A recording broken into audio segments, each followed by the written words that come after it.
அந்த செவ்வாய் திசை அப்படிங்கிறது இந்த நட்சத்திராதிபதிக்கு செவ்வாய்ங்கிறவர் நட்பாக வந்தாலும், இவர்களுக்குள்ளற ஒரு ஃபயர், ஒரு மோட்டிவேஷன், அந்த ஒரு ஸ்போர்ட்ஸாக இருக்கலாம். ஒரு டார்கெட், ஒரு இலக்கை நோக்கி, ஒரு அச்சீவ்மெண்ட், அதற்காக தங்களையே ஒரு வெறித்தனமாக பயணிப்பது. விடாமல் அது அந்த விஷயத்திலேயே மூழ்கி போவது.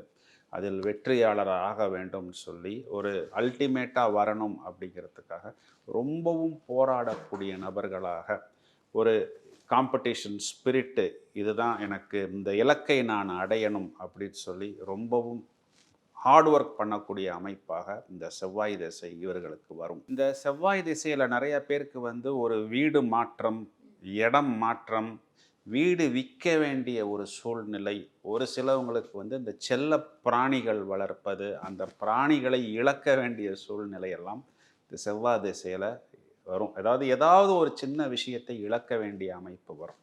இந்த செவ்வாய் திசை முடிந்த பிறகு இவர்களுக்கு அந்த ராகு திசை அப்படிங்கிறது இப்ப ஆரம்பிக்குது. செவ்வாய் திசை பொறுத்தவரையும் இழக்க வேண்டிய சூழல் வரும் ஏதாவது ஒரு அப்டின்னீங்க. சின்ன பொருள். அப்ப அந்த இழப்புக்கு பதிலா நம்மளே ஏதாவது ஒரு விஷயத்த தியாகம் செஞ்சுட்டோம்னா, அந்த செவ்வாய் திசைய சரிப்படுத்த முடியுமா சார்? ஆனா அந்த சின்ன வயசுல அவங்களுக்கு அவ்வளவு ஞானம் இருக்கும் அப்படின்லாம் நம்ம எதிர்பார்க்க முடியாது. மேக்ஸிமம் இடமாற்றம் இந்த மாதிரியான விஷயங்கள் ஏற்படும். அப்ப நீங்க ஒரு இடமாற்றம்னாவே நீங்க ஏதோ ஒரு விஷயத்தை, உங்க இடத்தை, உங்களுடைய பொருளை, உங்க வீட்டை தியாகம் பண்ணி வேற இடத்துக்கு வர்ற மாதிரியான கணக்கு தானே வருது.